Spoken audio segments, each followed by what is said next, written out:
found in the swamp that dominates the duchy. Now, you may be here because you're running from authorities in the more civilized lands. You may just need money. But whatever your reason, it is your own. You've come to this desolated backwater duchy to get your fame, to hopefully find your fortune. You've made your way to Helix and offered yourselves as men at arms, persons for hire, for those who dare to enter the Barrowmoor. And someone has taken you up on your offer. You've been hired by a scholar by the name of Zagaran Demark to help him clear out a burial mound that he has located. He's offered you 10 gold, plus a full share of whatever loot you guys find in the Barrowmoor. The only thing that he asks is any spell books, scrolls, or magical writings are his. Anything else is up to grab for you. He cares not. So, being to your last silvers, you accept the offer and venture out on a cold spring morning.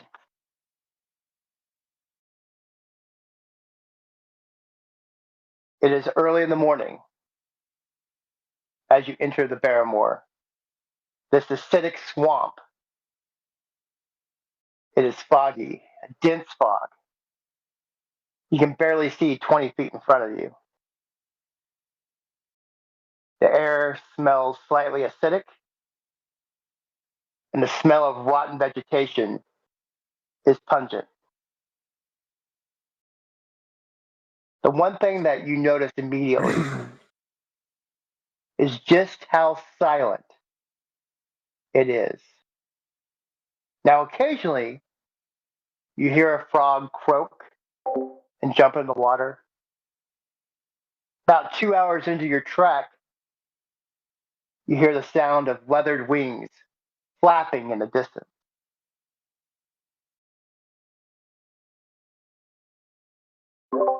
Your patron leads you on as you follow an overgrown path that is lined with small stone cairns. And after about 4 hours of travel in the swamp, you come to the burial mound. It's a large mound of dirt with a large coverstone upon it. Next to the mound is a large standing stone with ancient writing you've never seen before. Atop of the stone is a symbol. The capstone has the exact same symbol on it. And I will show you that symbol right now.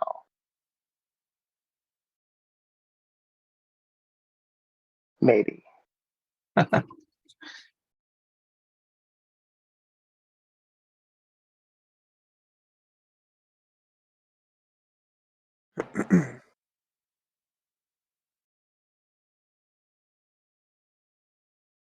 I think I did it on this one. That's right.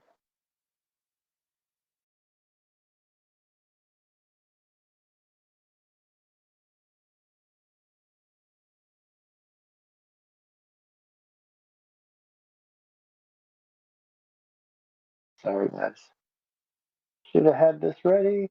Good. Take your time.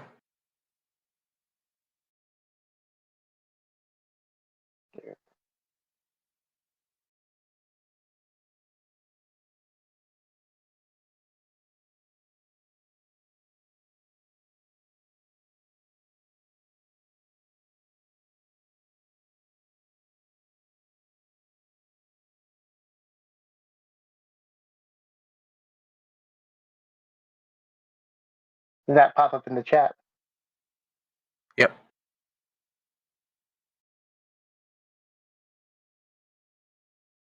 That is also the symbol on the capstone.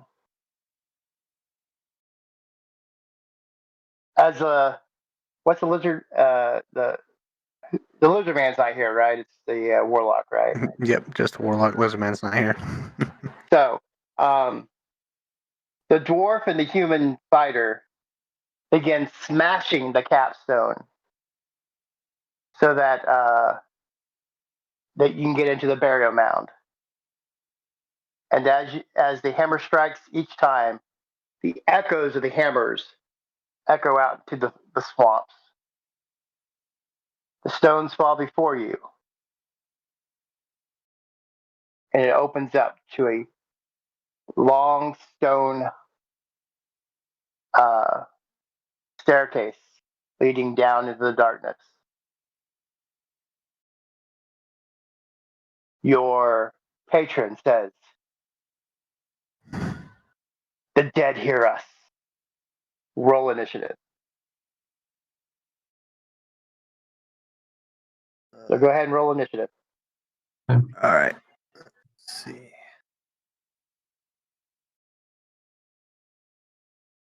I gotta find the button.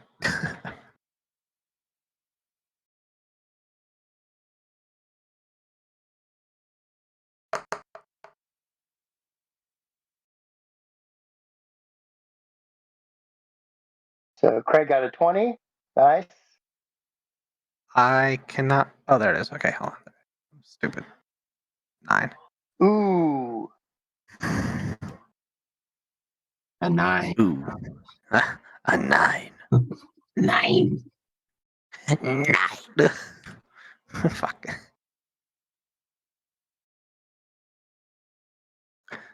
Uh, 9. All right. So what we see happening is as the stone breaks away, and you guys are looking down this this basically tunnel with steps carved into it out of the stone. You're immediately hit with this smell of decay. It almost makes you throw up. So as you're concentrating on that, your patron, who had been keeping watch along with probably Craig's character, notices in the distance shambling humanoid figures begin to emerge and come your direction. They're going very slow. They're about 30 feet from you. Craig, what does your character do? And did you describe if it's well lit? Can we see them? No, it's very foggy still, so you can barely see the outline of their characters, other frames. Okay. But it's the way they're walking. It's very much something that you've heard how the undead walk. Okay. And they're walking very slow and kind of lurching through the swamp, but they're coming your direction. And they're not moving very fast. Okay. Can I cast my dancing lights so I can see better? Okay. So what does dancing lights do? Creates 4 torch-sized lights within range, making them appear as torches, lanterns, or glowing orbs that hover in the air for the duration. Okay. And each light sheds dim light in a 10-foot radius.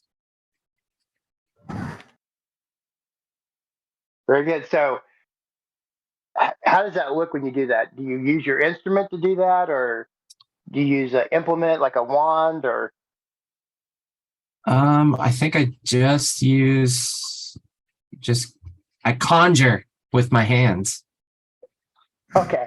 So these and what do they look like, these lights? Yeah, so like basically I can make them into different shapes, torches, lanterns. I prefer to make them glowing orbs that sort of hover in the air and illuminate Okay. them. So you do that, and the fog kind of, how kind of like headlights on fog kind of do, and so that's kind of what it looks like. So the fog is just illuminated, and at this point, you as the creature, are you going to do anything else? No. Okay. So at that point, the creatures you can as a lump because they got they're next in initiative. Um, um, you see them come into focus, and they are these what can only be described as zombies. They are these the rotting humanoid corpses with tattered clothes, missing parts of flesh, make these gaping maws of teeth, and they look hungry. But they don't quite make it to you. They're about 10 feet from you now as they come your direction. Campo, Yes. hearing Craig cast a spell, you turn around to see the sight ahead of you. What do you want to do? Uh, let's see. I have dark vision. Um, Well, the lights yeah. will Lights are kind of ruin your illuminating. dark vision. Yeah. Or ruin your dark vision. So, Yeah. Hmm. So to see ahead, what do I want to do? well, is there anything you want to attack them? Is there like a spell you want Ooh. to use, or you Um. want to just rush down into the tomb to get away from them? Uh, can I hex one? Sure. I want to hex one. All right. And what does Hex do? Let's see. Hex. Read it. So hex has a 90-foot range. Mm-hmm. Place a curse on a creature that you can see within range. Until the spell ends, you deal an extra 1d6 necrotic damage to the target whenever you hit it with an attack. Also choose one ability. When you cast the spell, the target has a disadvantage on ability checks made with the chosen ability. Okay. So what I would like you to do is roll a d6 for me. D6, Uh, is there a D12, is 10, there like a 100, D6. 2, everyone. all right? So you will. So I've got the one that you've hexed. All right, and you going to do anything else? I can cast a attack with it, right? Can I do Eldritch Blast with that? Is hex a bonus action or an action? Um, it's under bonus actions. All right, very good. So you actually can attack as well. So Okay, so I'm gonna cast Eldritch Blast. at the one you've hexed, go ahead. Yeah. Uh, let's see, Eldritch Blast. It's a D20, right? 18, and then 1d10, which is a 3.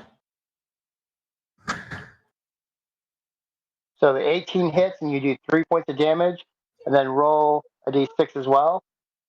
Hold on. Say again. I'm sorry. So you got 3 damage for your Eldritch Blast. Okay, Now 3 damage.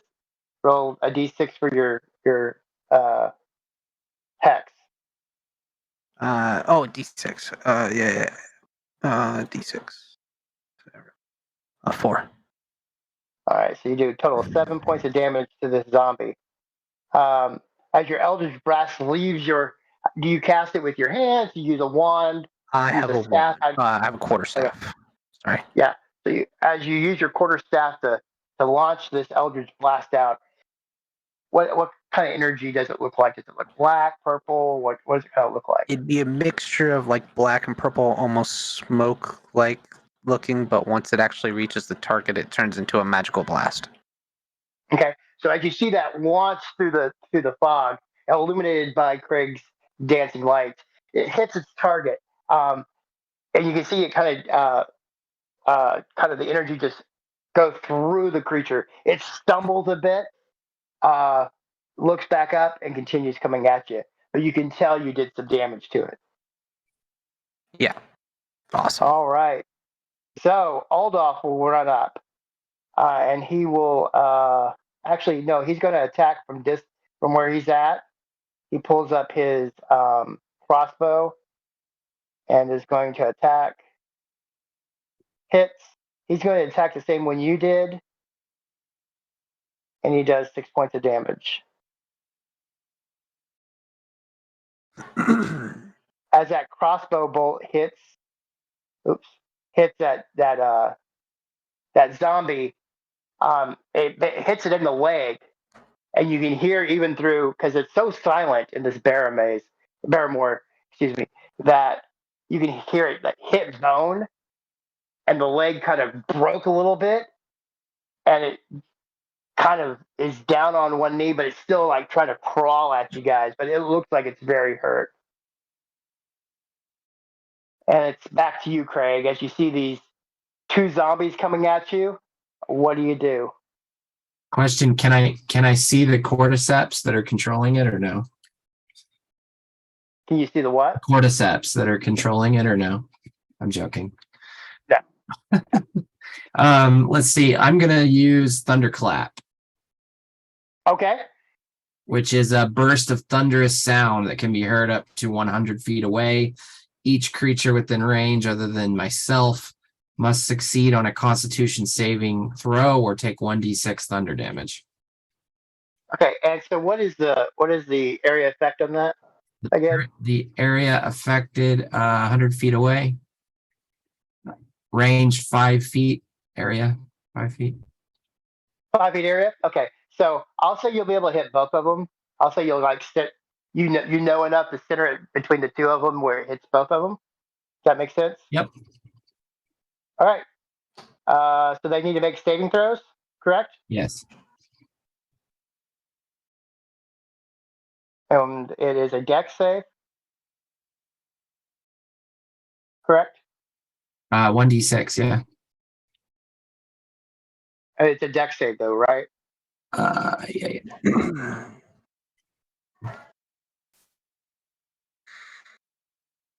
Or is it a Constitution save? Constitution. Sorry. Yeah. Constitution save. So let's go back for just 1 second. Did you specify, Campa,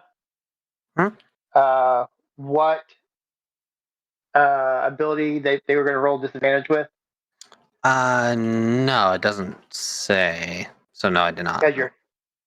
So let's look at your spell again real quick.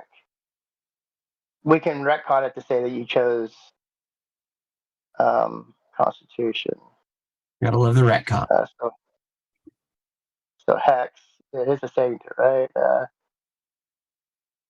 right? Also choose one ability when you cast a spell. The target has disadvantage on ability checks, not saving throws.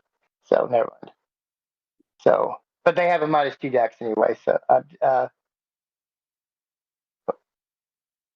ignore that. That was dex. You said Constitution. So that's a 16 and a 14. So what is your spell DC, Craig? Should say there by the spell.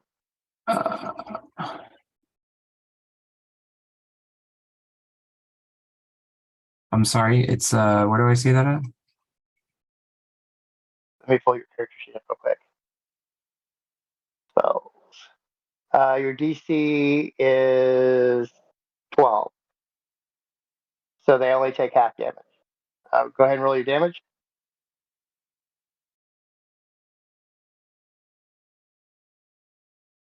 All right. Well, that sucked.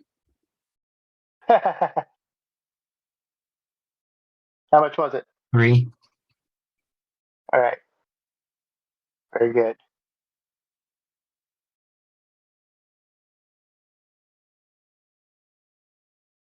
All right. So as your thunderclap hits, the one on the ground is kind of blown over.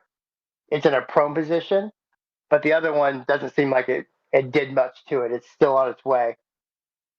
All right. So it is now within range to attack someone. So there are 4 people. There's the patron.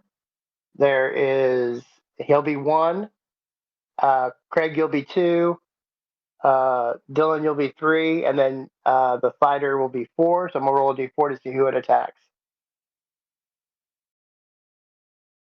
And Craig, you look like you are the winner chicken dinner. It's dinner, maybe. So as you hit that thunderclap, it stumbles forward to you. It tries to rake you with its claws, but misses horribly. The other one will try to attack you as well as it's crawling on the ground and misses horribly as well. Wow. So now the fighter will come up with his, I don't know what he has, some type of weapon,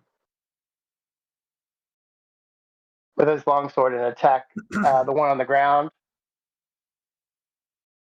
Hits, and that kills that zombie. The zombie that Was already hurt. that was on the ground. Yeah, he's dead. So now you only have the other zombie that's in your face, Craig. So Dylan, you see Craig is in. Actually, you already attacked. Never mind. So Craig, it's your turn. Actually, you see the zombie right in your face. You can smell its breath. What do you want to do? Give it a minto. No, I want to attack it with my rapier. Okay.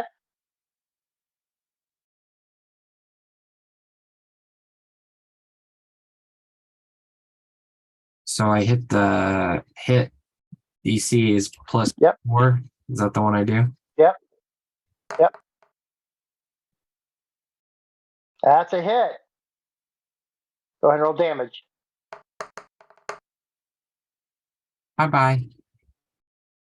Wow, 9 points of damage. Nicely done. Dang, nice. In fact, when you hit it with that 9 points of damage, you sliced off a good portion of the skin off the front. Stuff begins to pour out of the intestines and whatnot onto the ground, making the area in front of you very slippery, say the least. But yeah, you do. It is very hurt. It doesn't look like it has much undeath left in it. As you see this happening in front of you, Campa, what do you want to do?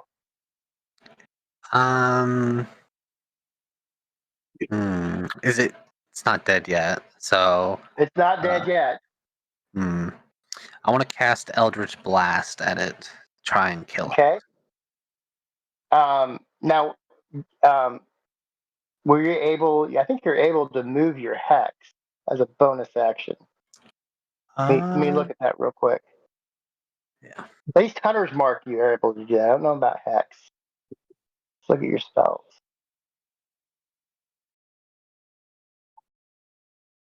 If the target drops to 0 before the spell ends, you can use a bonus action on your next turn to curse a new creature. So I assume you want to do that? Yes, I would like to X then. Okay. And then go ahead and roll your Eldritch Blast. All right. Let me see here. Eldritch Blast. 5, 10 with a 5. And Okay, so Eldritch Blast hits with a 10. You do 5 points of damage, and then your hex. that was a 1d6, right? D6. Yep. A 3. Oh, so close. So close. Not heal, Bill. So yeah, as you hit it with that Eldritch Blast, you it stumbles backwards. The energy just radiating through it, kind of coming out of the openings that Craig made with his rapier.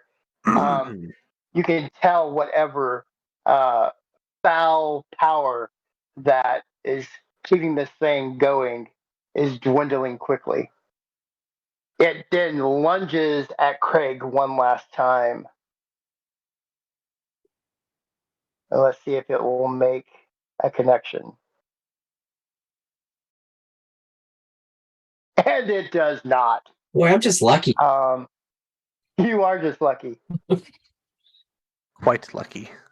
By a lotto ticket. And so the fighter will run up with his longsword and see if he can finish it off. For the power of Grayskull. Ooh. And the foe is vanquished. As the sword slices through it, Campa's energy still like sparking off of it, it falls to the ground. The air becomes silent again. But be warned that Craig just let everything at 100 miles know that you guys are there. Oh boy. I got to balance all that luck out with some stupidity, obviously. So Zagaran says, I was correct in hiring you. You are mighty warriors. The last party I brought here, they did not fare as well as you did. What are those things and where did they come from? Yeah, what were those things? I want to know as well. There's some form of hideous undead. Something in the swamp. Something has brought the dead to life. Just over the last couple of years. Does that These mounds are from a more ancient civilization than our own. What kind of civilization? That's what I'm here to find out. These mounds were just discovered a couple of years ago. And when we opened one, well, the dead began to rise. so you've obviously been here before. How far did you make it with the last group you brought here? Well, we dug up a burial mound and found some interesting trinkets, some gold, but not what I am searching for. I know there's magical writings in these somewhere. My research tells me this. That's why I brought you to be the muscle, so I can find these magical writings. They mustn't be hidden any longer. Well, whatever they are, they better be worth all this trouble. You're being paid well, sir. We better be being paid well. I need as much money as I can get. Believe you, if you stick with me and you do your job, you'll be able to retire as young men instead of being poor old men. Or, So, never mind. do you know where to go next? I said we go in the tomb. Well, that would be why we're here. The symbol on the front was of an ancient god, Ancient god. Imparex. Yes, it was a symbol of Imparex. And Tell me more about the ancient god. yes. We know little of him, but he is the patron of certain magics, let's say. His secret should not be kept secret forever.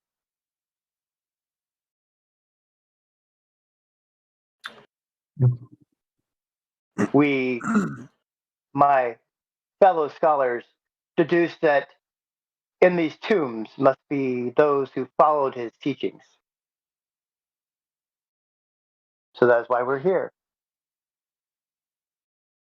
All right. So how far are we from the tomb or the cave or whatever it is? Well, you're right there. It's the steps go right down into it. Okay, and is Now, well lit or no? go ahead. Is it dark in there? No, it is. It is dark. And of course, you, What? being human, don't have dark vision. And so the only one that can actually kind of see in the dark a little bit is the dwarf. So you'll have to use some type of form of light, Okay. be it torches, a lamp, dancing lights, the light spell. So I have the ability to form my dancing lights. I can combine the four into one glowing, vaguely humanoid form of medium size. Okay. That's what I would. And does it follow you? It follows me, yes. Okay. And what's the diameter of light that it shows 10, again? 10-foot radius. Okay. Sounds good to me. So as you begin to go down the steps, what is our marching order?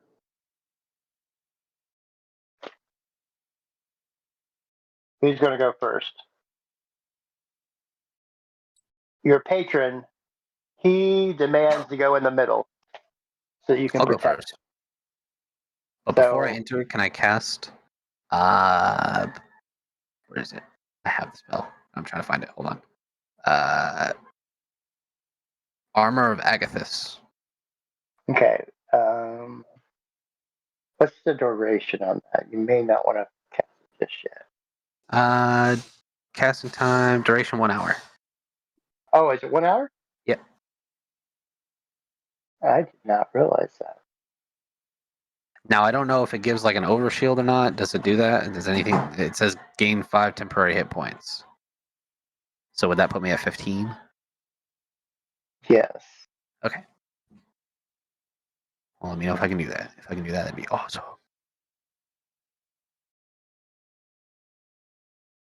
Yeah, go ahead and do that. Okay. What am I rolling for that? So you just hit cast on the, Okay. does it have that available on the website? Yep. Did it automatically update your hit points? No. No. It says packed. It lights up packed. I don't know what that means. Yeah, just go ahead. Okay, that's fine. After you do that, what does it do? Anything? We'll just know that you have. Is your Yeah, hit points up by 5? it says gain 5 temporary hit points if your creature hits you with a melee attack while you have these hit points. The creature takes 5 cold damage. Okay. Cool. All right. So campus first, then who's second? I'll go second. Okay. What's the name of your character again, Craig? Xanthos. Xanthos. Full keeper. Xanthos full keep. Xanthos. And then I am a legend, friend. You would do well to remember me. I am a mighty bard. and then And hold on. our All patron right. probably in the middle. Yeah. Yep, and then hold on. So as you guys, and then I assume your lights just by you, Yeah, right? actually, I was going back. I should clarify though, because it says duration, concentration, comma up to 1 minute. Okay. So you have to really concentrate on it? Is that what that means? Yes. Okay. So let's see. Do you have any other spells, or do you have light or anything like that? No. So I'm going to assume that that the patron has a lantern. We'll just say, and he's holding the lantern up so everyone can see. As the staircase descends into the entrance of this crypt, it is 40 feet in length and 15 feet across.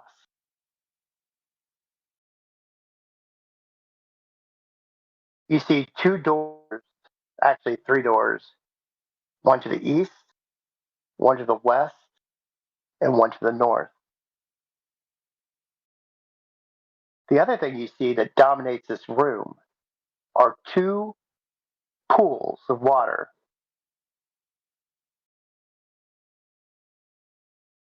Along the walls of this chamber, you see partially ruined frescoes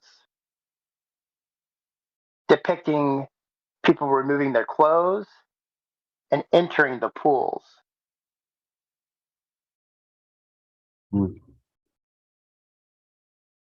Okay.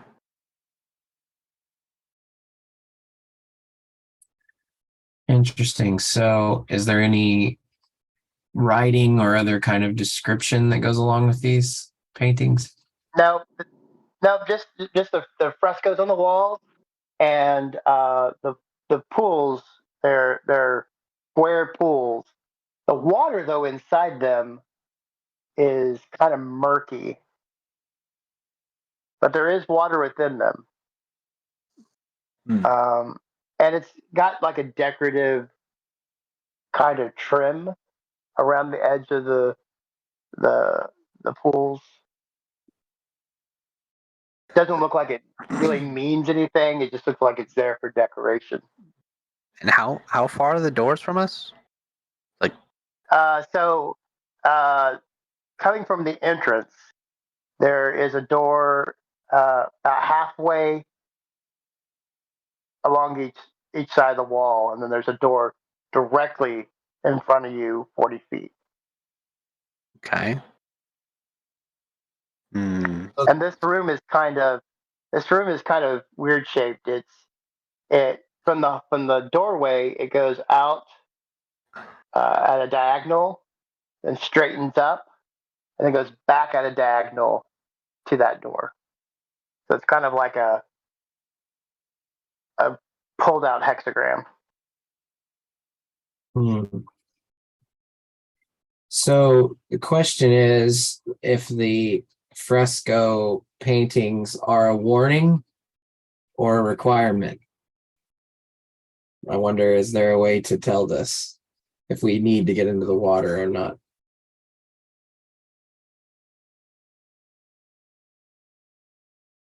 Segura says,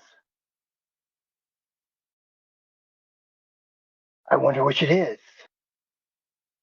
Very astute observation. Hmm. My research has said nothing about pools. This is the first I've encountered something like this. Hmm. I also wonder what is lying behind these doors. I'm gonna cast my mage hand and open one of these doors and see if you guys can look inside there. So, which one are you? This to the left or to the right? I want to do the left. So, as you put your mage hand up against the door and try to push, it does not budge. It seems, from your perspective, to be locked. Hmm. Darn. Okay. All right. Well, that door's locked on the left-hand side. So, what do you propose we do, Xanthos? Hmm. How deep is the water? Does it appear to be? Um, it's kind of like what you would expect, like at a. Well, you really can't tell because it's kind of murky. So unless you stick something in it, you really can't determine the bottom of it. Then I'd like to stick my rapier in and see if I can tell. Okay, so it goes all the way to the hilt, and you figure that you could probably push it down, unless you want to go ahead and push your hand into the water. Yes, I will do that. So as you push your hand in the water, it seems to go about 3.5, 4 feet deep, And then touches bottom. and then touches bottom. So maybe waist deep. Correct. Well, waist deep for you, not for the dwarf. Yeah.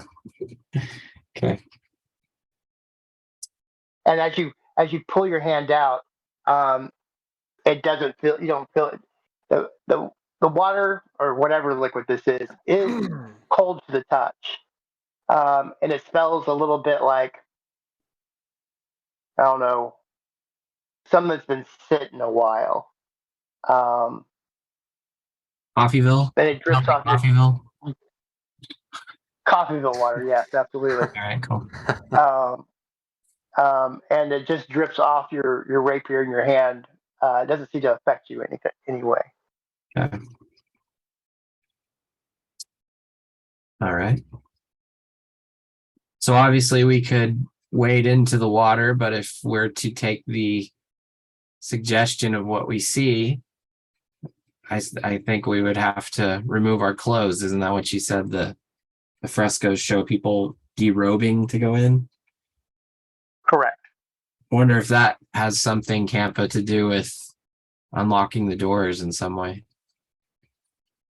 Sounds like it might, but it's definitely not up to me for doing that. I wonder if we could convince old Olaf there to get in. I say we should try and do that.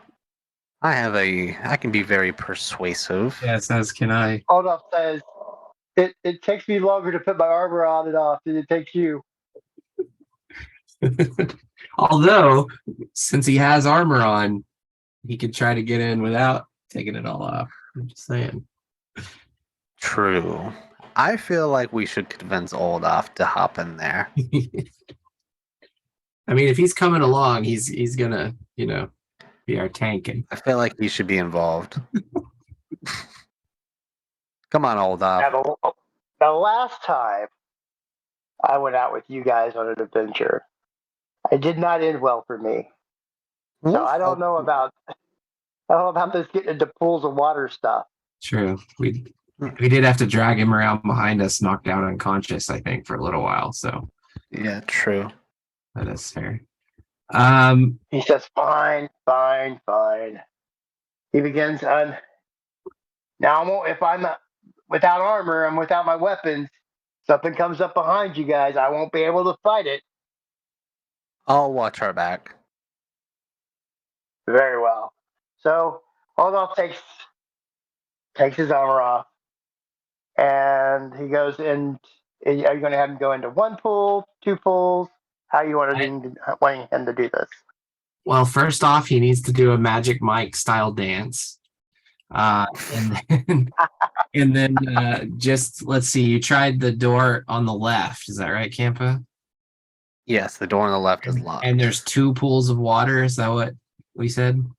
Yes. Yep. And they're also like one on the left, one on the right. Yes. Okay, so assuming that if it has anything to do with it and corresponds, I say he goes into the left pool. That unlocks the left door. I say the same. I agree. I agree with that. So he gets into the left pool. You want him to immerse completely? I mean, slowly. I say slowly go in. Hold on to the ledge as well, just in case something weird happens. Agreed. So as he gets in the pool, gets covered up with the water, you look at him, and he looks a little bit duller. Duller. Like Xanthos, I feel like the pool is sucking the life from him. Well, not necessarily the life, but maybe Aldolf wasn't a smart man to begin with. And now he is even less intelligent. I like the political correctness of our DM here. He's Jupiter. Okay. He is not as smart now. Well, I would say that is a success, although we need to test He the looks door. around for a second and go, "Why am I in here?" We're gonna test to see if we can open this door. I'm gonna cast my mage hand again. I'm gonna test that left door. I'll pull on it. Nope. Nothing. Nothing. Okay. Locked still. Yep. Okay. Hmm. Interesting. You want him to try the other pool? Yes. Yeah. So he gets out of that pool, and somehow you convince him to go to the other pool. When I mean, he does, Go a ahead. brightness comes to his eyes, a little spring to his smile. He gets his intelligence back, but also gains a +1 charisma. Hmm. And at the same time, you hear click, click, click as you hear the doors unlock on all 3 walls. Interesting. Hmm. It's like one gives and one takes away. Interesting. Okay. Okay. So now So he's got a +1 charisma. awesome. So I Now have he's just a little bit. thaumaturgy. Mm-hmm. So I want to cast thaumaturgy and cause the left door to fly open. Since it's now All right. unlocked. So when you do that, the wooden door pops open, and you see before you a darkened room. Your torchlight does not get that far into Okay. and Zen- nothing seems to be coming out of it. So Xanthos, I say we should try and walk in and check around. How far away are we from it? you are about 20 feet away from the door. Hmm. So my dancing lights have a range of 120 feet, so I should be able to cast inside the room. Yes, Absolutely. I'll do that. So as you cast, is that a cantrip? That is a cantrip, right? Cantrip, yes. Yeah. So as you cast in the room lights up brightly. What you can see from where you're at is there's a pedestal in the middle of the room, and on that pedestal is a jeweled goblet. Mm. Jeweled goblet. Okay. Action. You also see on the western wall an alcove that looks like it contains bony remains. How big and how heavy is this goblet? I mean, it looks like something the Pope would use in mass. I mean, it's a good size. Good size goblet. Okay. Yeah.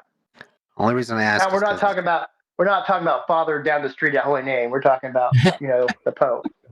yeah. It's Okay. a good size. So Campa, my concern is if we go into this room, that door could shut behind us and lock.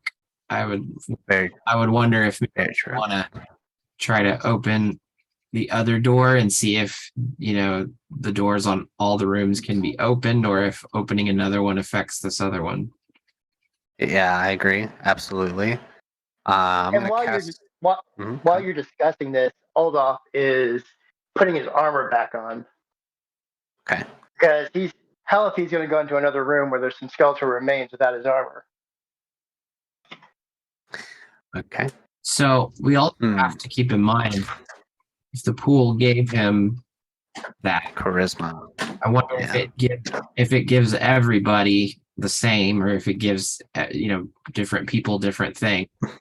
That's the question I have. And does it give you something that you need, or is it random?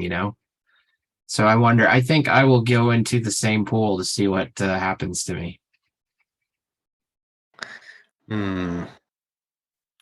All right.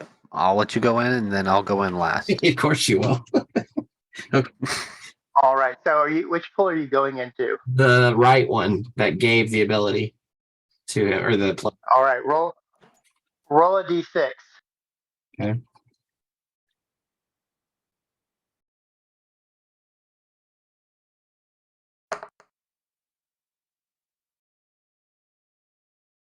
Five. So your wisdom went down by 1. Ouch. Interesting. Okay. I'll hop in now. Roll a d6. Yep. Ow. Come. So that would be intelligence, correct? That went down by 1. -1 intelligence. Interesting. Okay. So the first pool you get in, maybe regardless, takes something away. Okay. Oh, whoops. I didn't mean to roll that. So I think I will get out and go to the left pool now. Okay. Roll a d6.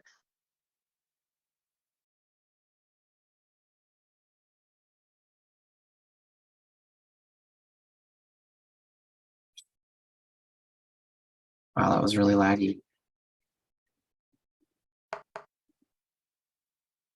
Did you roll it? I did, but it was like very laggy. Waiting on him to roll it. No, it's like sight. There it goes. Very nice for you. So you get your wisdom back, and you get a +1 charisma, Interesting. which is very good for Santa. I feel like I should follow the same steps. Okay. And a d6. Oh, come on. So you get whatever you lost back, and you gain a +1 in strength. +1 in strength. Okay. Interesting. Okay. Can I also cast Thaumaturgy to open up the right-hand side door? Sure. All right. That has been cast.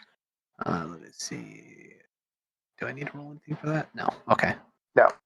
So the door pops open, and you see a darkened room without a lamp or the dancing lights in there. You can't really. I guess if you peer in there yourself, I guess you can see a little bit. And what you see, because of your dark vision, is that there are 8 crypts, 4 on each side, set off of the main chamber of this room. And in the center of this room are 2 wooden statues that face each other, have their hands raised above their heads. Okay. So, from what I can tell, Xanthos, I see 8 crypts with 2 wooden statues in the center facing each other, which to me looks potentially like a puzzle that we may need to solve. Now, the goblet that I see that we saw with the jewels, I feel like is also a trap. If we take the goblet by hand, there might be some pressure plate. But I could use my mage hand and grab it very quickly and sneak it out of the room before the door closes, hopefully. What do you say? So And you have that third door. You have that third door to the north as well. True. yeah, so but the other door, it stayed open, right? When we opened the Yep. Okay, so they're both open. Yep. And then is the third door further away from it, or? He said it was like 40 feet away initially. Right. So from the pools, it's more like 25 feet away. It was 40 feet away from the entrance. Yeah. Interesting. Okay. So if the pools gave 2 of our party charisma, and it gave you +1 strength, is that right? Correct. So charisma. And and Zagaran says, "I'm not getting into the nasty water. I don't care what you think it gave you. Probably going to give you some type of disease," he says. Yeah, well, the only thing I want you to give me is money, so your opinion doesn't matter. Okay, so it's definitely potentially important with the charisma that we, yeah, I mean it. All right, so I think we should open the third door to the room, see what's in that one. Okay. I'll thaumaturgy it again. So as you try to use thaumaturgy on this door, it is a little bit more stubborn. Okay. Hmm. Mage hand? Oh wait, I can't do that in 2 turns, can I? Or 1 turn. I mean, It says at we're will. not really in a turn order right now. Okay. Well, mage hand the door then. I want to unlock the door. Yank it open. So as you try to yank the door open with your mage hand, it actually doesn't pull. It's actually a push. Okay. I'm gonna push the door now. I'm actually going to make you roll an Arcana check to do this. Arcana. Yes. Yeah, it won't budge. Okay. Xanthos, you want to try and open this door? I can't open it. Sure. Yes, I'll go open it. Try I think it's a pull or a push. No, it's It might be push. push. push. I'll try to push it open. Yeah, try and push it open. So as you push the door open, you hear, as the door opens, you hear it hit something, and all of a sudden you see this stone slab come towards your face. Make a dexterity saving throw.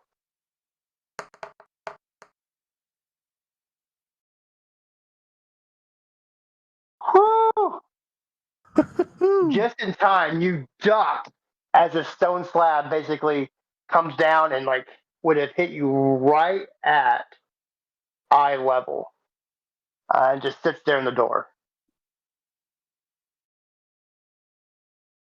You actually, if it was one lower, you would have gotten hit by it. Wow. See? Lucky. All right. Yeah. Is this stone slab marked in any way, or is it just a plain? No, but as you kind of look around, you can see that the door hit a tripwire, which then triggered the trap. Interesting. Okay. But the tripwire was on the other side of the door, so there was no way of you seeing it. It was just when the door was pushed open is when it was triggered. In this room, what you do see is you see a door to the left, and along the other walls are a bunch of barrel alcoves. Like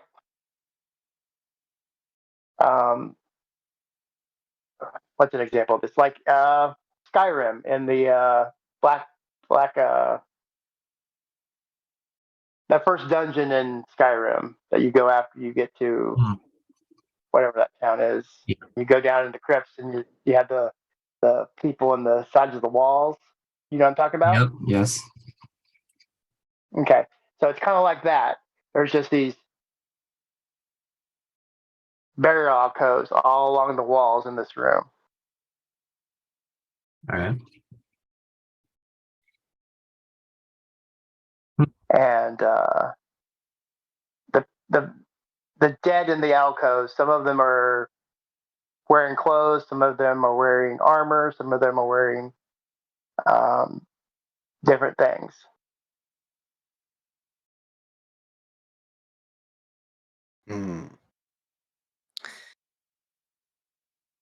Xanthos, I don't know. Sorry. That's what you can see.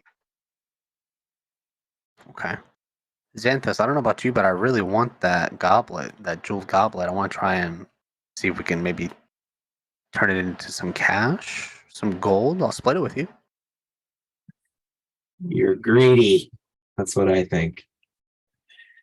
I think it's a trap. Usually the most shiny, sparkly thing in the center of a room is there to cause a problem. That's what I. Oh, come on. If you'd like to go get it with your mage hand, feel free, my friend.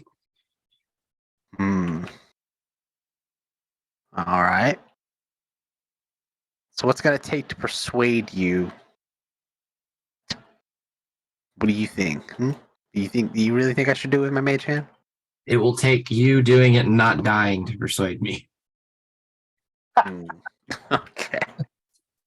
Well, I cast Mage Hand into the left-hand room where the jeweled goblet would be, and I use my Okay. Mage Hand to grab the goblet and yank it quickly out of the room back into my actual hand. So the problem is that this is heavier than what your mage hand could probably do. I knew it. I knew So it. what you can do is when you try that, it tips the goblet over. Tips the goblet over. Okay. Yes. And this liquid that was inside the goblet begins to kind of like, it looks kind of like, I don't know, like slime basically. Slime. But it's like this yellowish brown color Gross. pours Okay. out onto the floor Yellowish. and then begins to move your direction. Begins to move my direction. Okay. Yeah. Xanthos, we might have a problem. There's some slime moving our direction. It's kind of yellowish in color. Well, first of all, I'm going to say I told you so. And then now, let's see. How fast is this slime moving towards us? It is not moving very fast at all. Okay. I'm going to cast Eldritch Blast at it. And with that, it is initiative. That's initiative? Okay. Yep. Oh. And I will go ahead and let you cast your Eldritch Blast before Okay. we actually go into initiative order. Okay. Eldritch Blast. And 13 Santos, there you go. with a 4. Santos, initiative? It was a 2. It was a 2. Well, Campa, I got Campa's initiative. I didn't get Oh. Xanthos. Oh, yeah, so that's just the D20. Xanthos. Yep. D20 plus dex. Oh, sorry. Hold on. D20 plus dex, you said? Yeah, it should be at the top of your character sheet somewhere. So it should say initiative.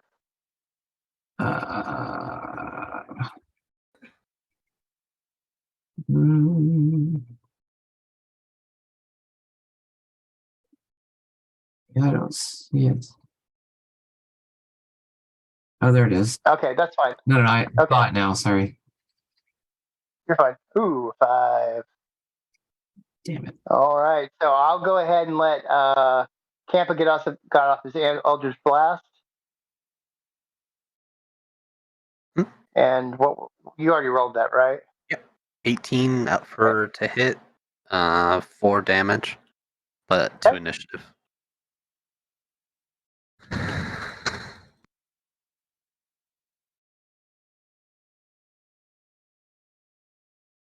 Four damage, you said? Yep. 4 damage. All right. It is now Oldof's turn. He grabs his weapons as you guys. He says, "I told you to wait for me to get before you did any shenanigans." And he runs to the door, and that's going to be his action. And now it's the slime's turn. The slime is about 25 feet in front of you, and it's moving towards you, but it only makes it it's about 5 feet away from you now as it moves towards you. You notice that from it, these pseudopods begin to come out of it, looking like it's going to smack you with it. but it can't because it didn't get to you. Okay. Xanthos, seeing your friend shenanigans has caused, what do you want to do?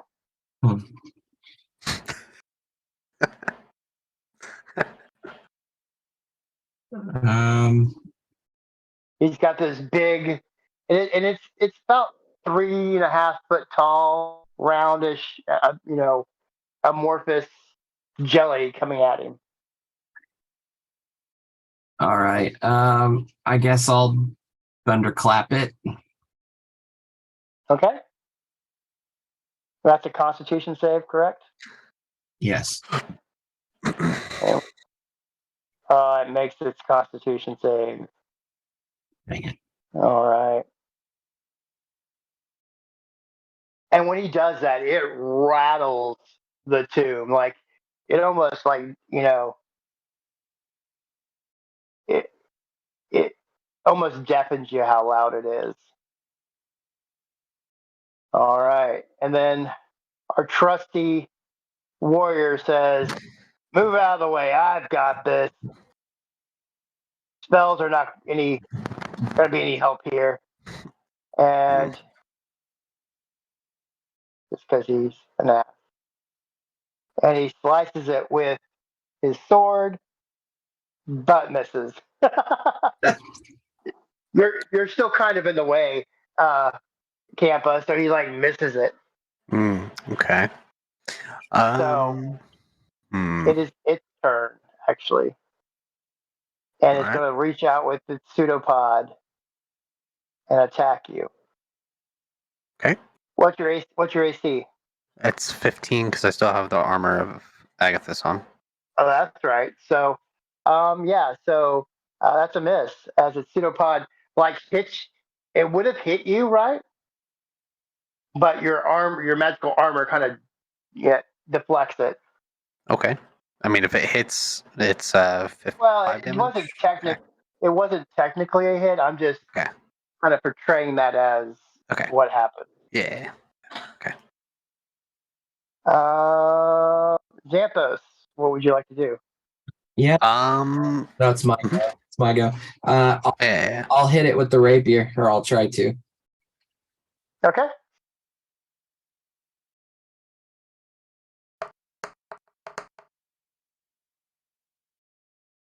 That's a hit.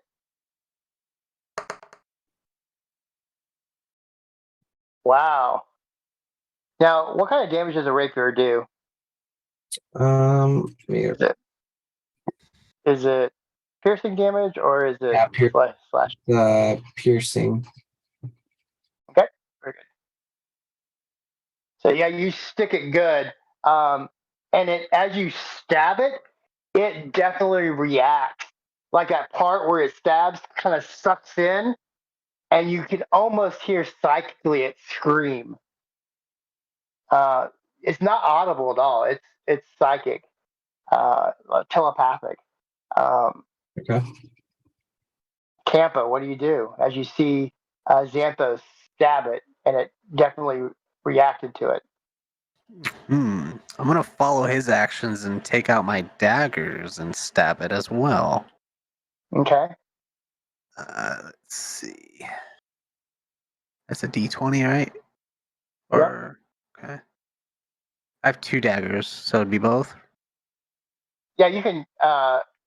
You can. What with 2 weapon fighting? Mm-hmm. What you do, how that works is you only get the damage bonus on the first one. You don't get it on the second one. Okay. Does that make sense? So your first one misses. Go ahead and roll it again for your second one. That one actually hits. Man, you're rolling low. So roll me a roll. Go ahead and roll the damage. So 2 points of damage. Yeah. Okay. All right. And then what else? What? All right. Am I rolling? That's it. Okay. You only hit once. All right. So yeah, you sliced into it, and a piece of it fell off. As you sliced it off, you notice little arms come out of it, but then it sucks back into the to the main jelly. Okay. Like it wanted to be its own thing for a second, but then it went back into the other thing. Got it. All right. Oldoff is going to try to hit it again as well.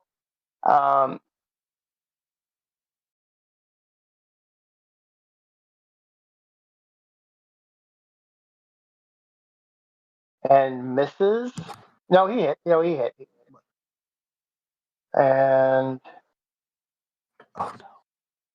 does 4 points of damage. As he does that, it splits into two. Now there's two of them. Mm.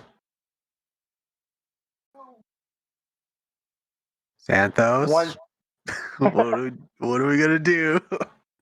one's going to attack Mhm.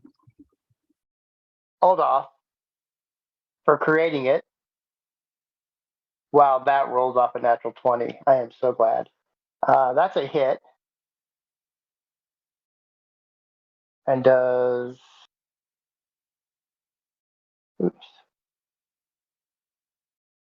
a d6 damage.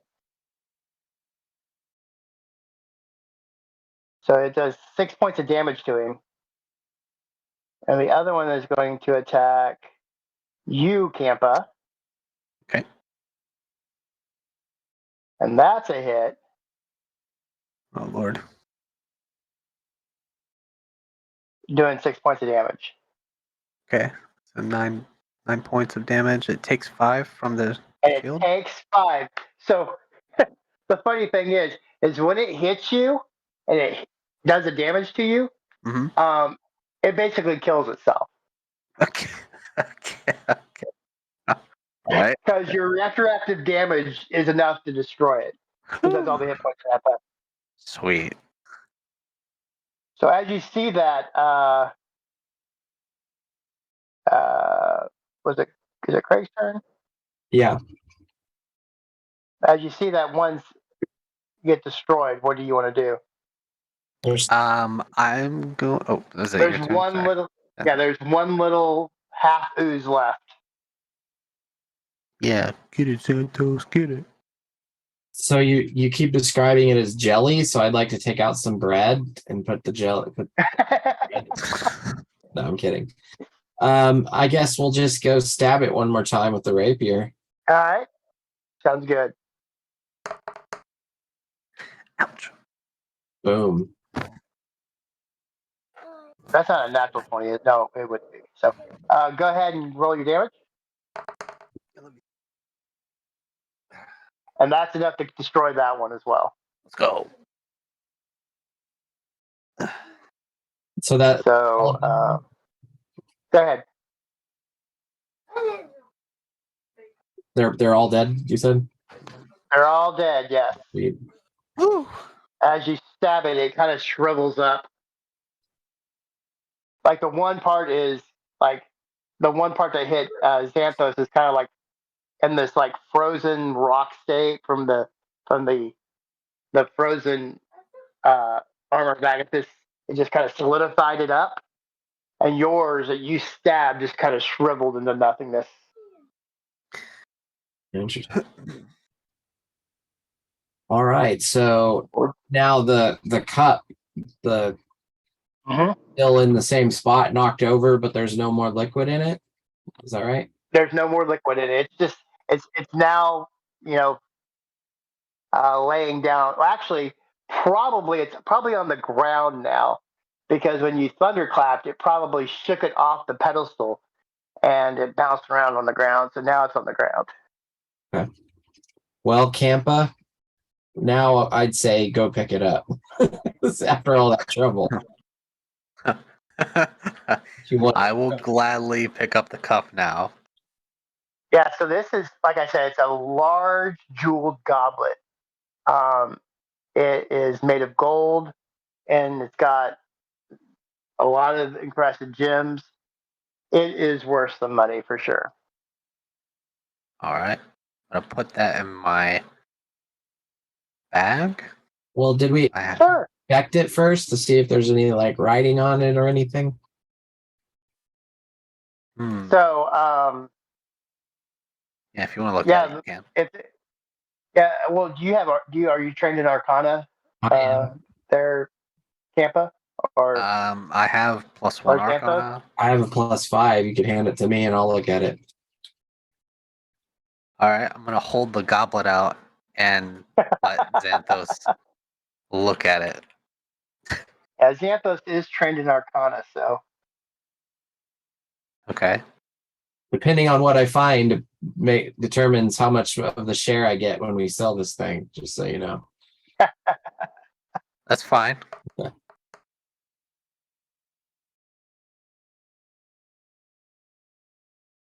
what'd you roll there? 11. Oh, there it is. Yeah. From your perspective, you don't see any runes or anything on it that would, in your opinion, describe it to be magical. Okay. So I mean, But what you can tell Yeah. is it's probably worth some gold. Sweet. Okay. Okay. I'm gonna put the goblet in my bag now, and I'm gonna go over to the other side and look Mhm. at the crypts, and I'm gonna look for writing. In the room with the 8 crypts. Yes. Um,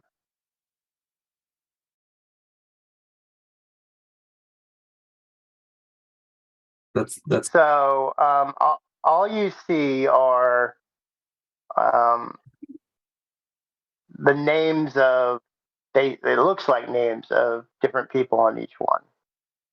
The names of different people. Okay. Yeah, so each one looks like it has a name of who is interned. Okay. I'm gonna use my mage hand to open one of those crypts. well, you just sort of ask for trouble, don't you? I love trouble. All right, so yeah, these sarcophagus are a little too heavy for your mage hand, so you're going to have to either break them open with a sledgehammer or something along those lines. Okay. I'm gonna ask Oldoff to come help me. Okay. Oldoff, I need you to open these. I'm too weak currently. Please, honey, open this jar for me. Yeah. Can't do it. So was an actual woman. Thanks, Emily. So No problem. Olaf goes, "Is this really the wisest thing that we should be doing? Is opening these crypts?" I want to open these crypts now. So can you please open these crypts, Oldoff? There may be money inside. I will split it with you. I'm really glad that you go in the front of our group all the time, based on your decision making.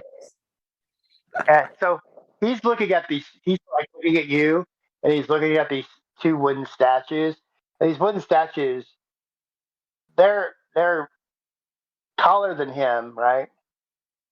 And they each have their hands raised above their head, and they have these crazy horned helmets on them with like a beak face. And he like touches it. I just want to make sure that's not going to come alive. Okay.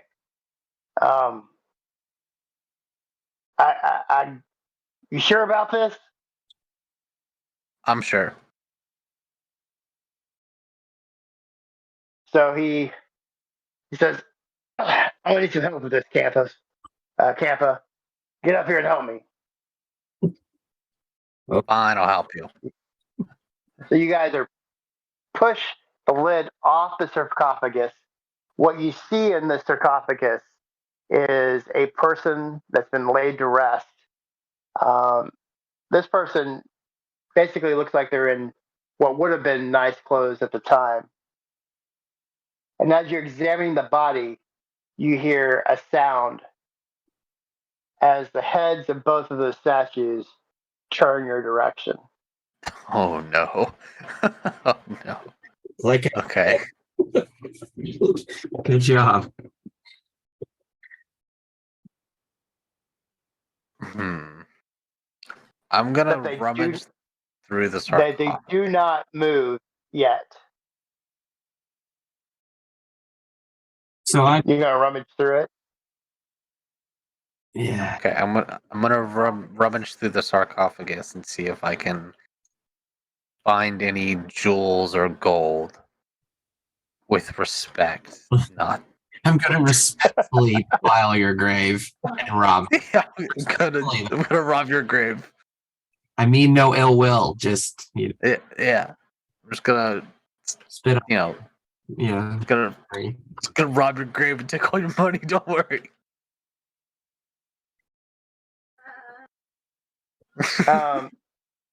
Yeah, you don't find anything in this one.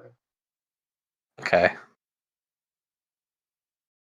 What do you say, Xanthos? Do we keep going? So I mean, just to pause for a second, I think that these things that are watching us are obviously tied to the actions, which means there's some kind of protection for the people that were buried here, would be my guess. Whether that's a test to see how we are as people, or just literally to protect, the things. So I feel like if we continue, then they probably will attack us. Would be I say we investigate and see if we can find any. well. I would say personally, since we already dealt with the, Harry Potter's Goblet of Slime in the other room, that we should finish investigating the things at the back of the room there that we saw. So True. we defeated that particular room's villain.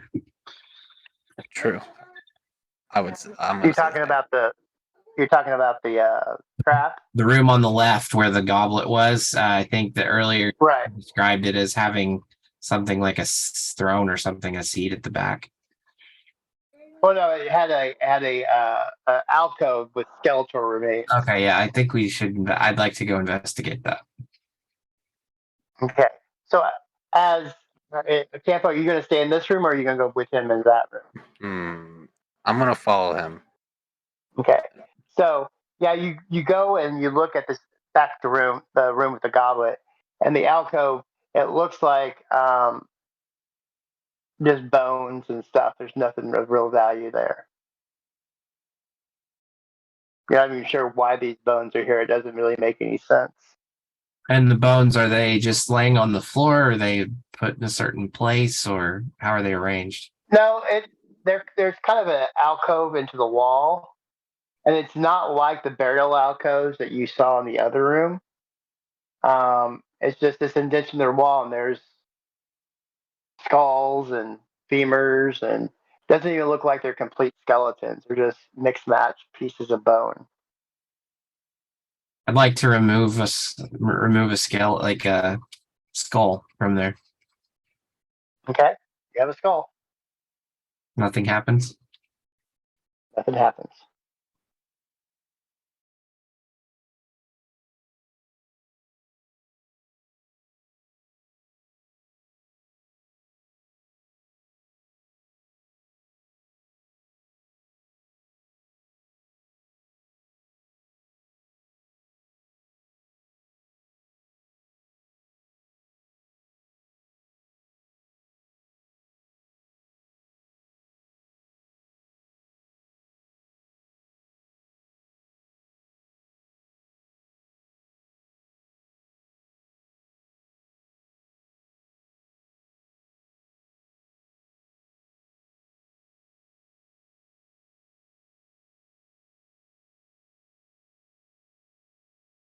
The one with the statues? Yeah, the one with the statues. Yeah. Mhm. Okay, very good. So you open up the first sarcophagus. What do you want to do? You want to open up the next one? Yeah. Let's do it. All right. So this one, the depiction on the sarcophagus is of a warrior, very clearly. He's got a shield and a sword. Um, as you and I assume Oldoff push the lid off the sarcophagus, inside the crypt there is a warrior skeleton, and he's holding a rusted sword, but upon his chest is a very shiny shield.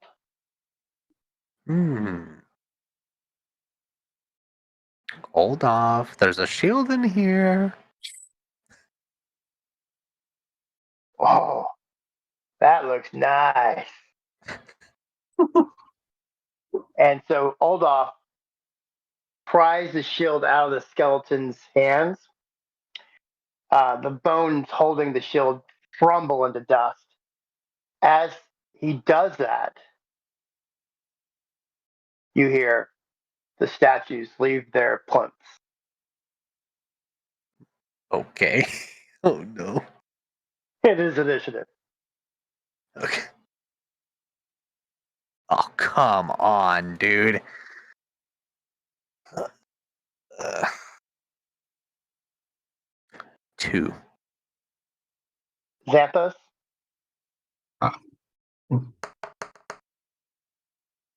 3.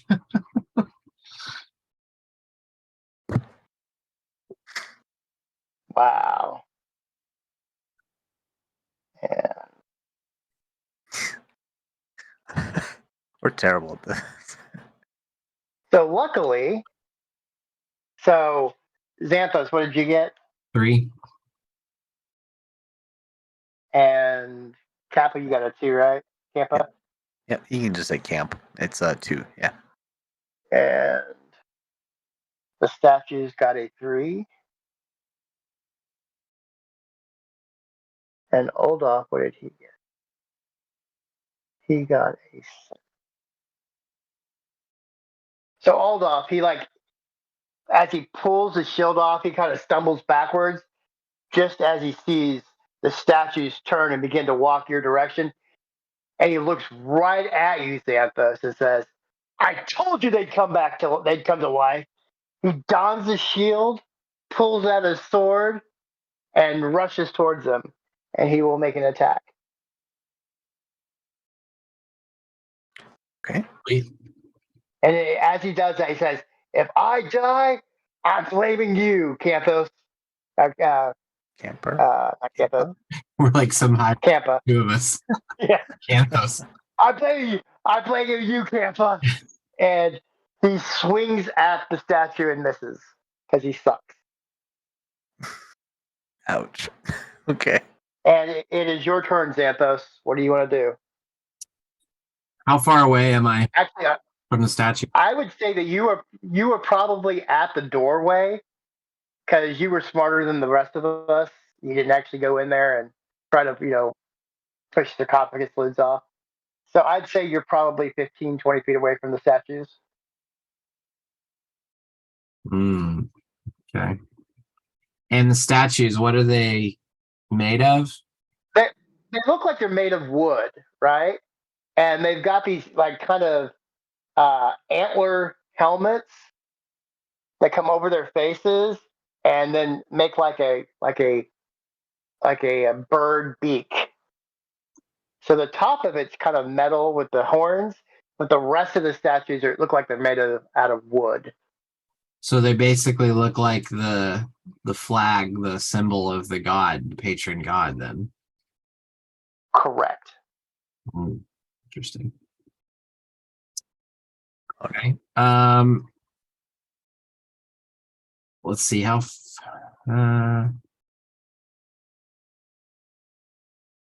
far can I move each turn? You can move 30 feet. Okay. And you could also break up your movement. So if you were if you went in 20 feet for an attack and then back, you could do that as well. Or Okay. Yeah, I guess I'll run up and to attack with my rapier. do you not have any spells you want to use? I mean, really the only one I have at the moment is it's under. Yeah, I see. Yeah, but they're not real offensive spells there. Yeah, I know. I might need to. So, all right, you attack with your rapier. Go ahead.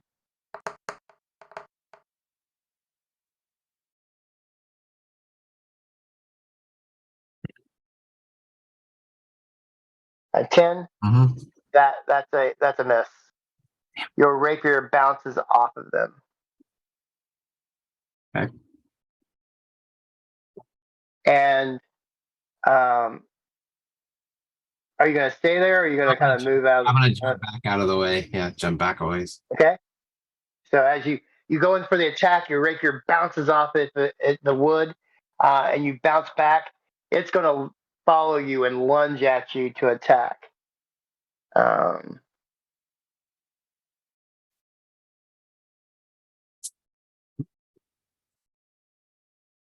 does a 10 hit you?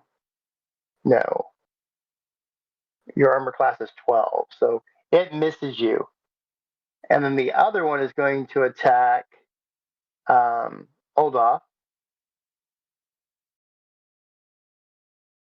And Oldoff blocks the slam attack with his shield.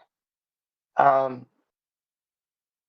it is your turn, Campa, as you see your fellow compatriots in melee with the wooden statues because you were greedy. What would you want to do? This is your fault, Champa.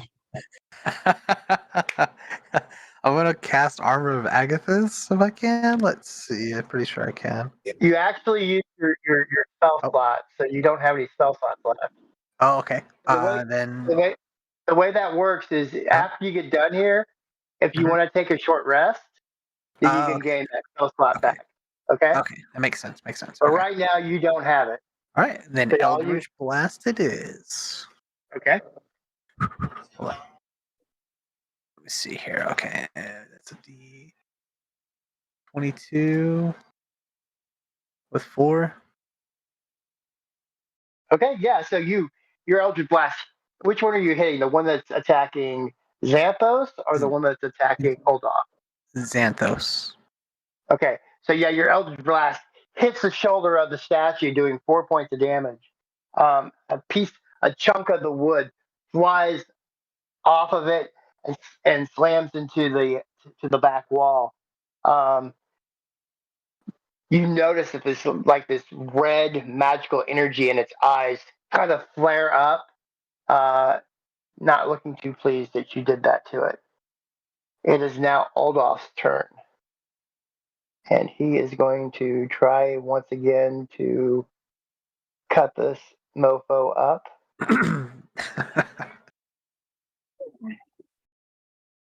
And he is the worst warrior in the world. But at least he's taking it. There you go. He's taking the statue. He's the tank of the party. So yeah, he's no offensive threat there. Xanthos. Um, this wooden statues come at you, lunging at you, trying to get to you. You see this purplish black energy strike it. It kind of steps back just a little bit. What are you gonna do? Do I have access? Xanthos? Do I have access to fire anywhere around me? You have Zagaran's lamp, and he's right behind you. Can I grab his lamp and try to throw fire to the? So you grab the lamp, chuck it at the statue, make an attack roll. Just make a roll of dexterity.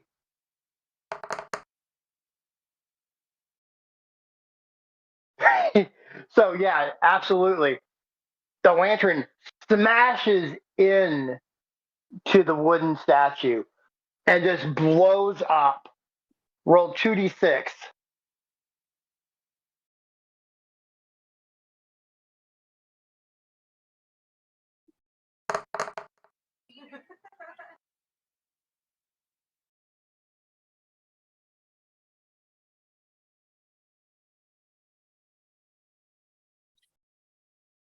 All right.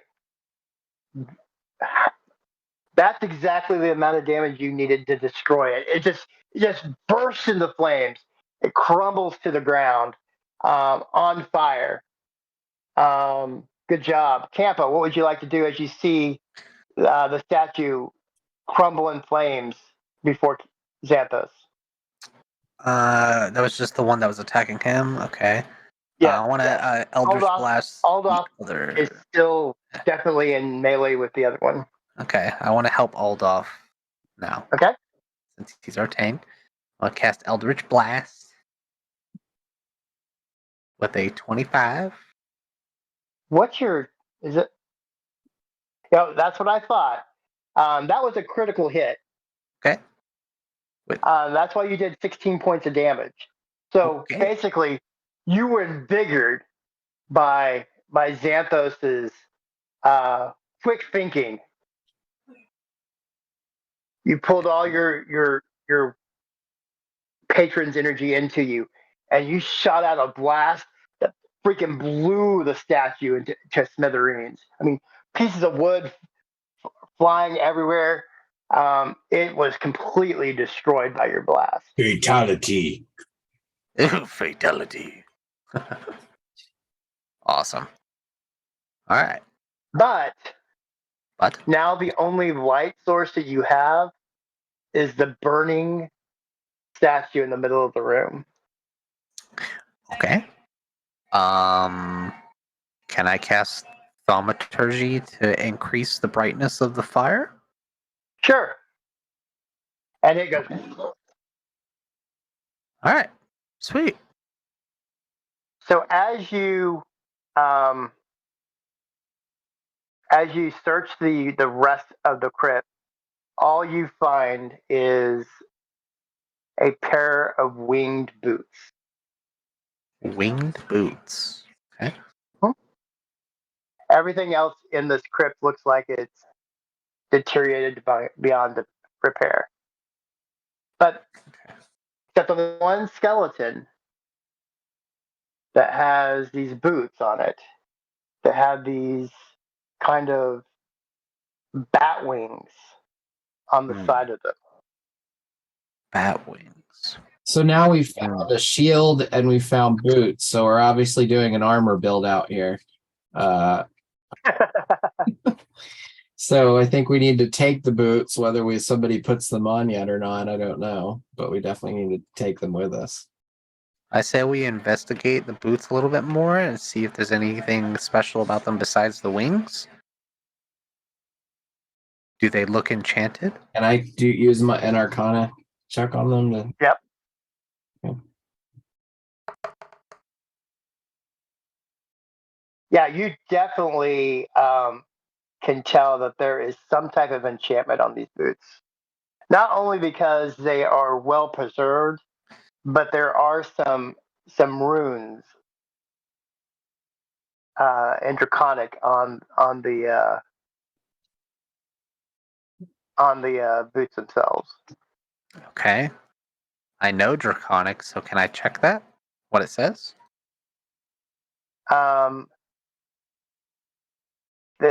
Basically the translation would be boots, winged boots of flying.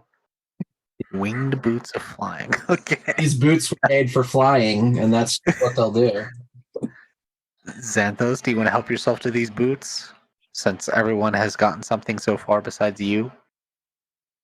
Oh, I've gotten a lot of your shit tonight, so Oh, a lot of my shit. Okay. but yes, I will put these boots on. All right. Okay, so as you replace whatever footwear you were wearing, a command word in Draconic just comes to mind. I'm not going to tell you what it is. You just make it up, whatever word you want to make up. And you know that if you say that command word, you're able to fly for short distances. Interesting. Okay. And when you say fly, is that just like hover over the ground or fly like, really high up in the sky? So I will go ahead and tell you what they do. Shit.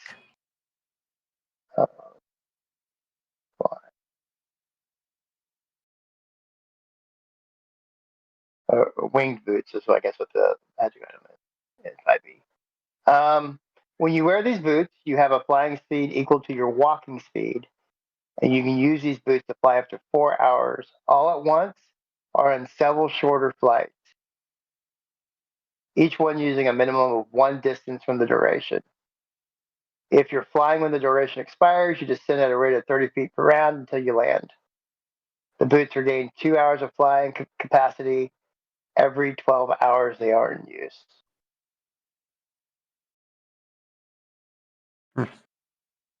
Okay. So there you go. Sweet. All right. So before we leave this room, I use the lantern to destroy the thing. So can we use like maybe pieces of wood from the statue and wrap cloth or something around them to make torches out of? Sure. Okay. Now, who's taken damage? I have I know Aldous has taken damage. I haven't. I have not either. Oh no, I have. I have 9 health instead of.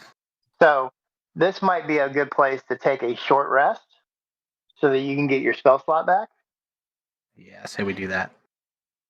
And then if you want to, the only thing you can do during a short rest is you can roll a your hit dice to regain hit points. Okay. I'm gonna try and So do that. I think if you go to your character sheet and at the top it should say something about rest. Yeah, it says short rest and long rest. Yeah, if you hit short rest, it doesn't ask you to roll if you want to take a hit die.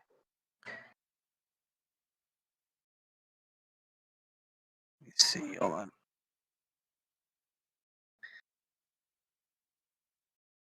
on. Short rest. Warlock hit die 1d8 plus 2. Yeah.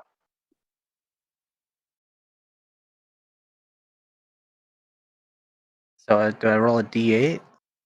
Yeah. You roll a d8. Okay. D8. And it says plus 2, so that's 6. Yeah. So if that takes you up to your max, but not over. Okay. Cool. So they're both up to full hit points now. Sweet. And if we were being super tonight, we're not really being as much, but if we're really keeping track of time, a short rest takes an hour. An hour? Okay. An hour. Yeah. Okay. So the statue things, you mentioned they were made of wood, but didn't you also say they had like a headpiece or something on that was not wood? Correct. So they are like metal helmets. They would fit a normal sized human, and they have these. The face of it looks like exactly what you said earlier. It looks like the symbol of Impurex, but they also have these antler horns on the top of it. Well, I would like to get one and put it on to go with my nice new kicks that I got. These are not magical by any means, but they do make you look stylish. I also want to grab one. And they do have a warlocky feel to them, so that makes sense as well. Exactly. Sweet. Okay. And Craig, something else that I failed to remind you of, but you might want to keep in mind, is one of your abilities as a bard is that you can give inspiration. So if you look at your character sheet, under features and traits, Okay. As a bonus action, you can give a creature within 60 feet of you that can hear you inspiration, so they can get like a D6 to add, and they can keep it for 10 minutes, and they can add that to any ability check, attack roll, or saving throw. Okay. So don't forget to be throwing that out. Inspirational. Interesting. And you only have two. You only have two of them right now. So those two reset on a long rest. So you'd have to get a full night's sleep to get those back. Okay. But don't forget that you have those. So when we say full night's sleep, is that just basically we lose until the next time we play? Is that what we're saying? Well, technically, you would like if you wanted to camp in the dungeon, or if you wanted to go back to town. However, it'd be a full night's 8 hours sleep. Okay. Whoever gets 8 hours of sleep, that's crazy. I know. Okay. So are we So how late? gonna How late do we want to play? What time is it? in 50? About 10 till 11. Yeah. I mean, didn't we go until 11 last time? Okay. Okay. I mean, That's fine. I just want to make sure. I didn't know what our time schedule was. Yeah. So you had that room that was to the north. okay. So I say we investigate that. there's basically nothing else that we've explored this room that we're in now in full, correct? Correct. Okay. Correct. And we got the shield, which was a shield +1, and then the boots of flying.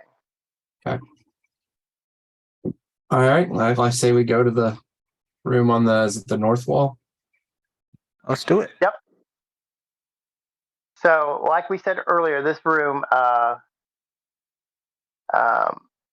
has a door to the west, and then has the other two walls are completely full of these burial alcoves. They're basically 9 rows, if you were to count them, 9 columns of 10 high. So there's basically 99 burial alcoves in this room. Okay. Do we see any statues like the ones we just fought in this room? No. In fact, there's nothing in this room other than the alcoves. The center of the room is completely bare, just dust and a little bit of debris. But And are all of the alcoves the same, or are there any that stand out more than others? they all look basically the same. Some of them have armor on, some of them don't.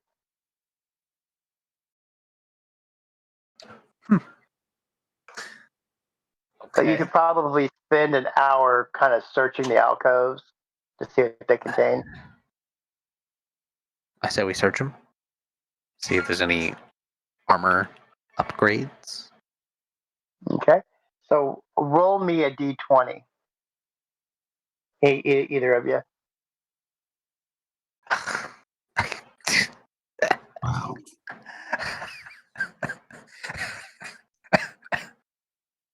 Oh, that's good. It's actually a good roll. Okay. So you spend the hour. Nothing comes and tries to kill you. Searching the alcoves, and you come across 145 gold pieces, Oh, okay. a potion bottle, and Xanthos, you think you found a magical chainmail shirt. Mithril? Damn. Not mithril. Okay, No. sweet. But you assume it's magical because the rest of the armor that on the remains in here has rusted and deteriorated with time. This one is still in primo condition. And is it big enough to fit me? You're a human, right? Yes. And can you wear chainmail? Where do I tell that at?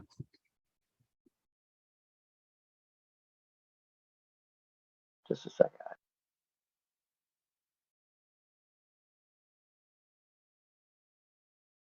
Looking up real quick.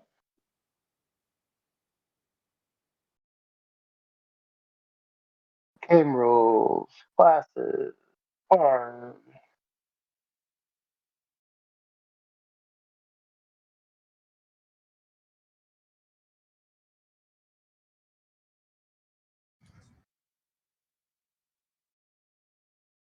Light armor. You have light armor proficiency. So no, you could not. Hold on, Hold on. buddy. There's a I'm not sure if. See, now it's going to look like I put the treasure in here for the fighter to get all the treasure. I did not do that. let's look at the warlock real quick, because I think the warlock's the light. same way. Yep, light armor. Is it light armor? Yeah. Okay. You know what? We're going to change it to leather. Yeah, we're going to change it to leather armor. So it's not chainmail. It's leather armor. And yes, it would fit you. So I can put it on. So I do that. So it's whatever. Were you wearing armor already? No, I was not. Okay, so that should increase your armor class to. Let's see. Or actually, was I? I says I don't have a quantity on it, so I'm assuming no.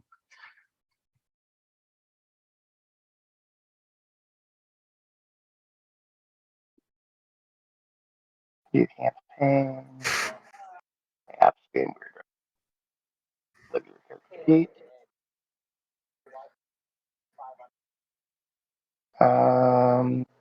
Inventory. Yeah, you were wearing leather armor, Oh, I was okay. so that'll make your armor class a 13.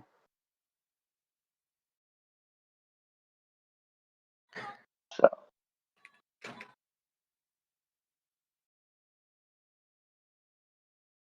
So do you make that change as the DM, or so what we're gonna do here? Let me see.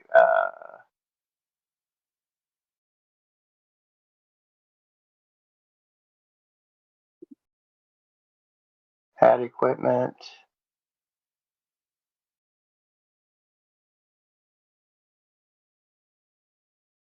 I spell it right.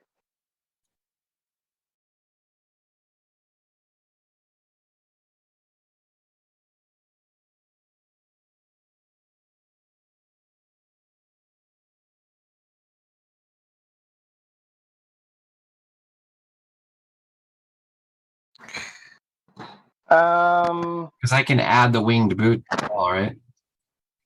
Yeah, you can add the wing boots. Yeah, I'm trying to find. Okay, leather +1. There it is.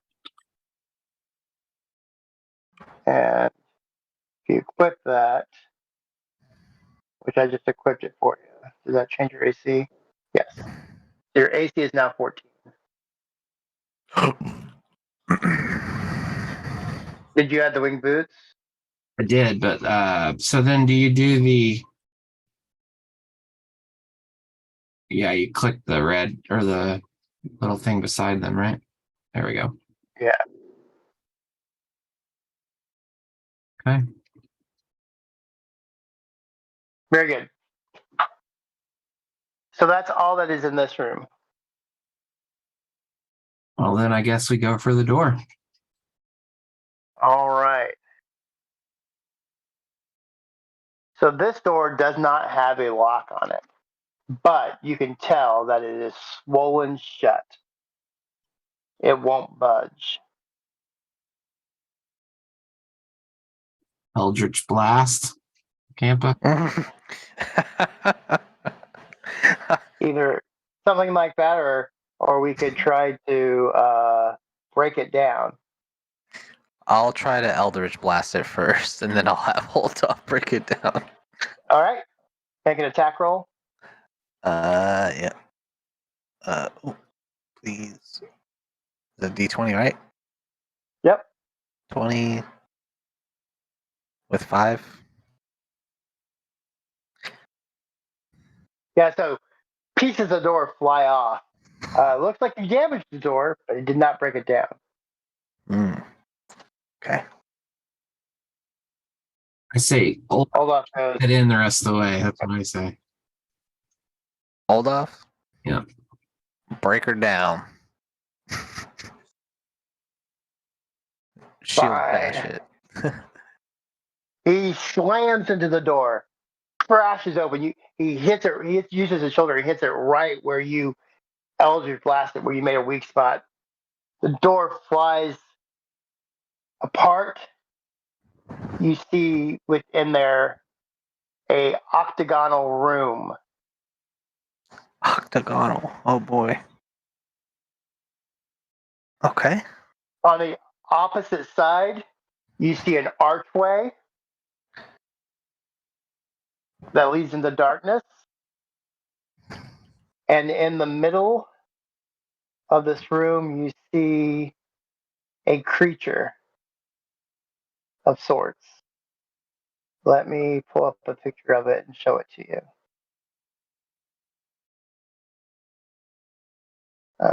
Just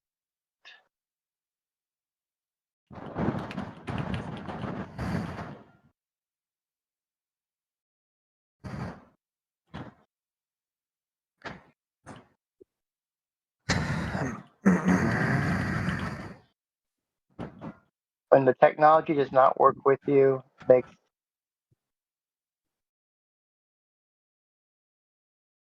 Post that what could have Discord been a for me,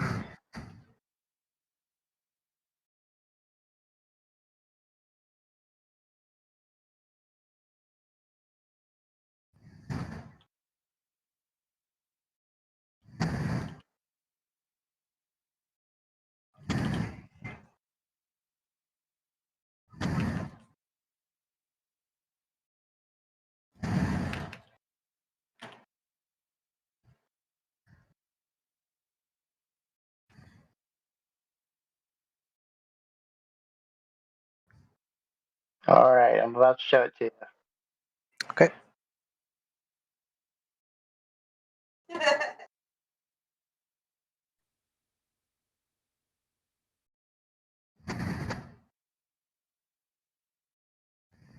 Oh, I thought it was.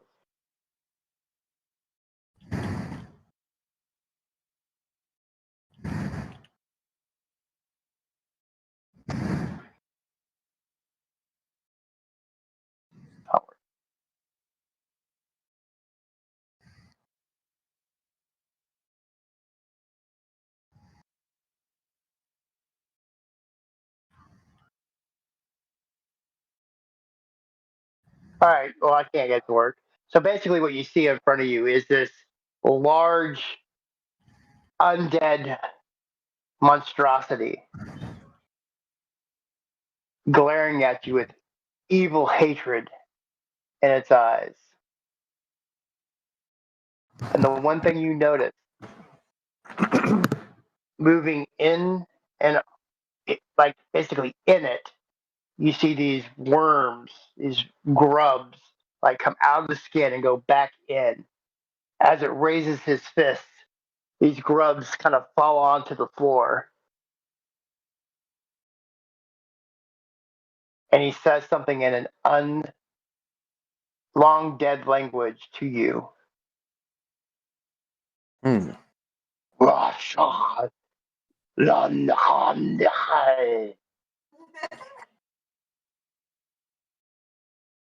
And that's where we're going to get. Hmm. What did he say? I wonder what We language will that was. find out. Huh. We will find out on our next installment of Into the Barrowmoor. Bum, bum, bum. Same bat time, same bat channel. All right. Well, I hope you guys had fun. Yeah, it And was great.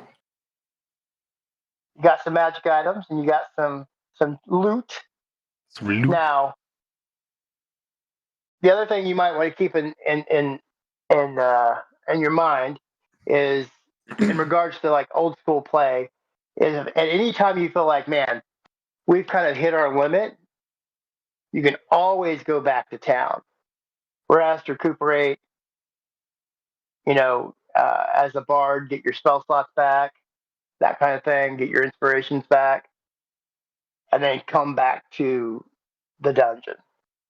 So don't feel like you have to, I must go back. continue. But I think you did. Like I was telling Dylan earlier, I thought the clever use of game mechanics was really good. You guys did a good job. I felt that uh, in that way, using the mage hand and the thaumaturgy and the different things to do different things. And I thought you guys played a real good game tonight. So Sweet. any feedback for me? I kind of do this every time I play with people. That way, you know what I kind of liked and enjoyed in the game, and then if you let me know what you kind of liked and enjoyed the game, that way we're working towards the same goal. Does that make sense? Yeah. I mean, I had a great time. I don't really have any feedback. Like, Okay. I thought it was pretty fun the whole time in general with the dungeon crawling feel. I mean, I'm not gonna lie, it kind of makes me feel like I'm playing a game. I mean, granted, it's obviously like turn based, so it's a little slower, but I like that fact that it's like not crazy fast paced and it feels like everything's meaningful. So And one of the things that I do that some dungeon masters don't do is, like, when it's the next person's turn, I kind of try to tell you what's gone on in the turn, so that like, a lot of times I'll say, okay, this happened. What do you want to do?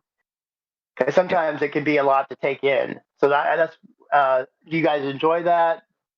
Do you guys feel like I'm taking something away from your character when I tell you those things? Or I like it. I think it is oh, a it's good nice. mix of like keeping the story moving, with the pace right?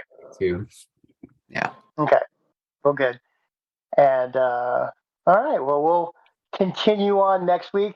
I had originally planned, and I talked to Craig about doing Lost Mines of Phandelver or something like that, Okay. which is the starter set. But not knowing how long it would take, the reason this is a campaign that I'm running with my family that we're doing now tonight, and this is kind of a come and go type of thing. So it's not like there's a story, an underlying story. So if in 2 weeks Zach's back, it's not like we're in the middle of a story that needs to end. Right. And then the other thing is, at any time, if Zach's not available, we can always go back to the Barrowmoor, and you know what I'm saying. So it's not anything that if we're not done in 3 weeks or 2 weeks or whenever Zach's ready to come back, that we have to push him off. Sweet. So Does that make? what I just understood from all that is that you see us as family. That's what I took from that. Yeah. Kind of. Well, this is, like I said, this is just more like a pick up and play game than Yeah, like some of the other things that are super story. Right, because if we did Lost Mines, there's an actual plot, and that, if you stop in the middle of it, you're kind of like, oh, okay, we didn't finish where we were going. This is just like crawl the dungeon. These are basic. See what you can get out of it. They're like the Nephilim riffs of D&D games here. Absolutely. So. Sweet. All right. Well, we'll see you next week. Same bat time, same bat channel. I had a lot of fun. You guys did a great job. I think you're fun to play with. So, Sweet. and Dylan, just keep doing what you're doing. You did a good job on everything you did. And the other thing is, the only thing I would suggest is maybe before you play next week, just go over your character sheet and just try to remind yourself of like the bardic inspiration, Craig, or the different parts of how your class works. I will try to remind you of that, and I meant to do that earlier with Craig's inspiration. I dismissed it. That way, you're not leaving something on the table that you could use. Does that make Okay. sense? Yeah, sure. Yeah. Homework. All right. Well, yeah, exactly. So, all right, guys, have fun. All right. All right. Talk to you later. Later. Sweet. Bye. Thanks.